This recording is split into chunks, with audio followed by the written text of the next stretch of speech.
अपनी नई new education policy फिर से आई है। अब जब हम इतनी सारी उस वक्त की शिक्षा, भगवान परशुराम जी, भगवान रामचंद्र जी ने जो शिक्षा व्यवस्था प्राप्त की थी, गुरुकुल की व्यवस्था उस वक्त रही, अपने महाभारत कालीन की भी गुरुकुल की व्यवस्था रही, उसके बाद भी गुरुकुल की व्यवस्था चलती, नालंदा तक्षशिला जैसे विश्वविद्यालय भी इसी धरती पर हुए, ये हमारे भारत देश में ही हुए।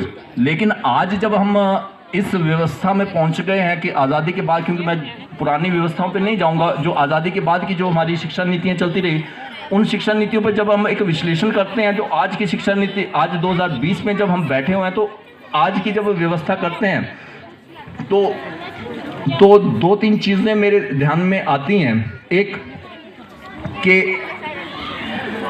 हमारी शिक्षा होनी कैसी चाहिए। हम इन बच्चों को शिक्षा देने की आवश्यकता पड़ी है, हम इन बच्चों को पढ़ा रहे हैं, तो हमारे इन बच्चों को क्या शिक्षा किस प्रकार की होनी चाहिए, शिक्षा का सही मायने में अर्थ होता क्या है। जो मेरी अपनी समझ है, शिक्षा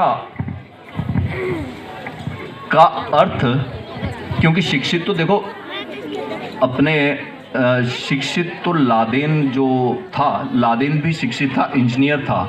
बहुत सारे ऐसे कई आतंकवादी भी हैं, देशद्रोही भी हैं जो शिक्षित थे। शिक्षित अफजल गुरु भी था। शिक्षित बहुत सारे ऐसे लोग या आतंकवादी थे जिन्होंने अपनी शिक्षा ग्रहण करने के बाद देश समाज में को सहयोग या उनके देश समाज का भला करने के बजाय उसमें विध्वंसक कार्य किए हैं। तो इसलिए शिक्षा का मतलब है क्या?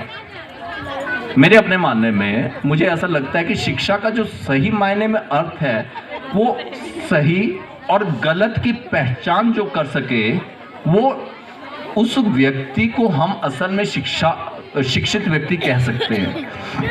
हाँ, एक व्यवस्था है, हमें डिग्रियां भी लेने पड़ती हैं, हमें मैट्रिक की भी करने पड़ेगी, हमें पोस्ट ग्रेजुएशन भी पढ़ने पड़ेगी, हमें पीजी आगे स्टडीज़ भी करने पड़ेगी, क्योंकि हमारी एक व्यवस्था है, हमें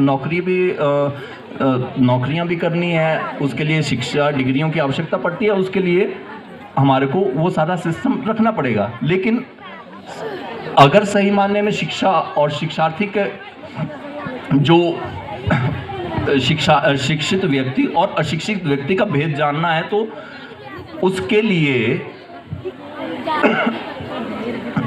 जो व्यक्ति सही और गलत का भेद कर सके, उसको हम शिक्षित व्यक्ति मान सकते हैं। उदाहरण के लिए अपने हमारे पूर्व राष्ट्रपति श्री अब्दुल कलाम जी, हम उनको मान सकते हैं।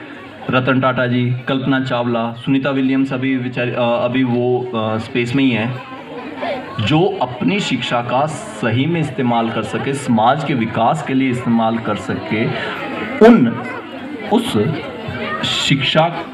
उस प्रकार की शिक्षा जिस व्यक्ति ने प्राप्त की हो, उसको सही मायने में हम शिक्षित व्यक्ति कह सकते हैं। लेकिन हाँ, शिक्षित डिग्रियां लेने के बाद भी, अगर शिक्षा प्राप्त करने के बाद, डिग्रियां लेने के बाद भी समाज को विध्वंसक कार्य करना है, तो उसको क्या हम शिक्षित मान सकते हैं या नहीं मान सकते? ये एक सोचने का विषय है। हम आज विद्या भारती के इस कार्यक्रम में